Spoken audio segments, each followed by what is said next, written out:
यार नर्मदे। दूसरा चतुर्मास और चतुर्मास के बाद आप ओमकारेश्वर में परिक्रमा संपन्न करते हैं, इसके बारे में बताइए। जब मैं चलते चलते चलना ही जा रहा था तो दूसरा चतुर्मास का समय आ गया। तो काफी आश्रम वाले मुझे कहते हैं कि बाबा जी यहाँ पे रुक जाइए, लेकिन वो मैया के तट से मेरी इच्छा थी कि मेरा जो दूसरा चतुर्मास हो वो भी मैया के तट पे हो। मेरी इच्छा थी तो मैया मेरी कसौटी करना चाहती होगी। तो काफी ऐसे मुझे फैसिलिटी वाले आश्रम मिले, जैसे ताल नगरी में बाबा जी है। तो हमारे ग्रुप से पहले चतुर्मास कर रहा था तो वो लोग मुझे मिलने आते थे, उसके परिचय में थे। तो उसकी इच्छा थी कि ताल नगरी में मेरा चतुर्मास हो। तो उसने मेरी सारी व्यवस्था कर दी थी। मुझे मेरे लिए पर्सनल रूम, उसमें सारी व्यवस्था। लेकिन मेरी इच्छा थी कि इस सुख सुविधा में मत फंसे। वहाँ सुबह में बाल भोग के लिए काजू बादाम का पूरा डम भरा था। मुझे बाबा जी ने बताया, देखिए यहाँ सारी व्यवस्था है, आप यहाँ चतुर्मास कर लीजिए। तो लेकिन मैया के तट से दूर था और वहाँ गौशाला नहीं थी। तो मेरी इच्छा थी गौशाला। तो वहाँ से चलते चलते मैं 17 16 तारीख को 17 तारीख को देव सैनी बैठने वाली थी, और 16 तारीख को मैं शिव करुणाधाम आश्रम हंडिया मैया के तट पे पहुंचा। और वहाँ मैं चतुर्मास में रुक गया। और वहाँ गौशाला और सुंदर और विशाल और 40 एकड़ में फैला हुआ आश्रम, मैं आश्रम देख के दिव्य हो गया। देखिए मैया की कृपा। मैं 16 तारीख को वहाँ पहुंचा और वहाँ मैं गौशाला में सेवा करने जाता था। कम से कम 35 से 40 गया थी। तो कहते हैं ना कि आदमी अपने दिमाग से विकलांग है, शरीर से नहीं। तो वहाँ मैंने सोचा, अगर मैं हम यहाँ रोटी खाते हैं तो हम यहाँ मनुष्य जीवन मिला है, हमारा कर्म काटने के लिए मिला है। अगर हम उसका भोजन करते रहेंगे तो हमारा, तो वैसे हम किस जन्म में उसका ऋण चुकाएंगे। तो वहाँ मैं गौशाला में जाता था और वहाँ से मैं पूरा गौशाला का गोबर उठाता था। मुझे मना करते थे, मुझे किसी ने वहाँ काम करने को कहा नहीं था, फिर भी मैं मेरे मन से करता था। डॉक्टर ने मुझे मना किया था कि आप वजन नहीं उठाना। अगर मैं बीमार, मुझे पता था अगर मैं बीमार पड़ गया तो दवा लेके वापस मैं अच्छा हो सकता हूँ, लेकिन मेरे जीवन में से जो समय चला जाएगा उस समय वापस नहीं आएगा।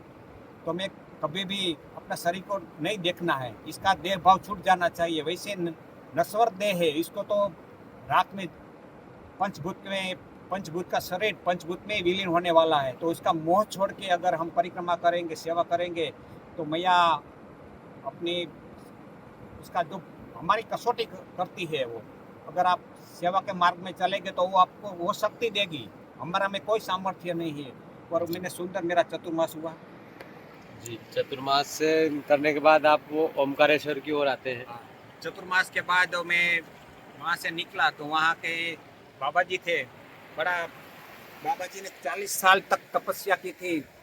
और ऐसे दिव्य पुरुष का मुझे, जो दूर दूर से लोग आते थे, उसका मुझे सानिध्य मिला। और हर साल बाबा जी हिमालय में रहते थे, देखिए। लेकिन मैया की कृपा से इस साल वो 3 महीने तक वहीं पे आश्रम में रहे। ऐसे दिव्य पुरुष का, योगानंद जी महाराज का हमें दर्शन का लाभ मिला। और वहाँ से आगे बढ़ने के बाद हम डिंडोरी होके हाँ, चतुर्मास पूरा करके मैं ओमकारेश्वर आया। ओमकारेश्वर में मैं रवि बाबा जी को मैंने प्रॉमिस दिया था कि मैं ओमकारेश्वर पे आऊँगा तो आपको फ़ोन लगाऊंगा। तो मैंने बताया कि मैं ओमकारेश्वर पे आ गया हूँ। तो कल ही मैंने जल चढ़ाया एकादशी को। और सूर्य नारायण की साक्षी में, वो भी एक साक्षी है कि अगर आप सूर्य नारायण के हाजिरी में जल चढ़ाओगे तो उसकी हाजिरी रह जाती। और वहाँ हजारों की भीड़ थी। तो मैंने सोचा, मेरे मन में था, अरे यार, मैया जी ने इतना मुझे संभाला है, और अगर मेरी जो सूर्य, और दोपहर के बाद में गया, बहुत भीड़ थी, लेकिन मैया की कृपा होती हुई और मुझे रास्ता मिल गया। और मैंने सूर्य नारायण की साक्षी में जल चढ़ा दिया। और सूर्य नारायण की साक्षी में मैंने ओमकारेश्वर की परिक्रमा भी पूर्ण कर ली। वो भी एक योगी होता है। और रवि जी महाराज के साथ मैंने, मैया के भक्त के साथ, जिसको आप चाहोगे, जो चाहोगे ने, तो जैसे के साथ वैसा, तो कहावत के जैसा के साथ वैसा मिल जाता है। तो मैं भी मैया का भक्त था और रवि महाराज भी मैया का भक्त था, और उसका दर्शन और उसके साथ परिक्रमा करने का लाभ मुझे मिला। तो वो भी एक मैया की मैं कृपा समझूंगा। नर्मदे। ओमकारेश्वर के बाद महाराज जी का सानिध्य हमें भी मिला। हम ओंकारेश्वर से रात्रि में चलते हैं और आ जाते हैं बेड़िया।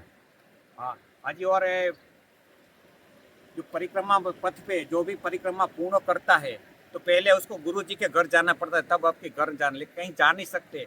लेकिन क्योंकि इसमें जो परिक्रमा वासे का पुण्य है वो पुण्य चला जाता है। लेकिन फिर भी ये रवि जी मैया जी के भक्त था, तो चला कोई बात नहीं, मैया जी का बेटा है, तो मैं रवि जी महाराज के घर आ गया, वहाँ मेरा स्वागत किया और कल रात में वहाँ रुका। और आज मैं मैया के तट पे शांतिधाम आश्रम पे मैया जी का दर्शन करने और यहाँ पूजा पाठ करने आ गया हूँ। और अभी मैं आनंद ले रहा हूँ रवि महाराज के साथ।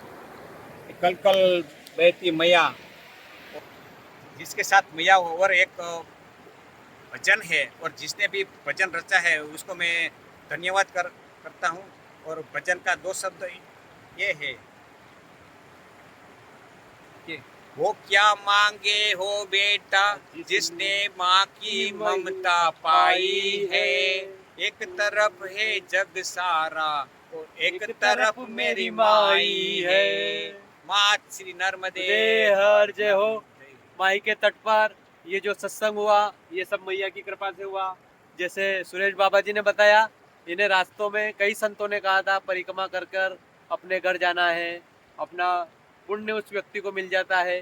पर इनके मन में ये भाव था कि मैं खुद की तारीफ नहीं करना चाहता, पर इनके मन में भाव था रवि जी 2 वर्षों से अपने संपर्क में हैं और हमने उनसे वादा किया था कि हम जब ओंकारेश्वर आएंगे आपको जरूर मिलेंगे।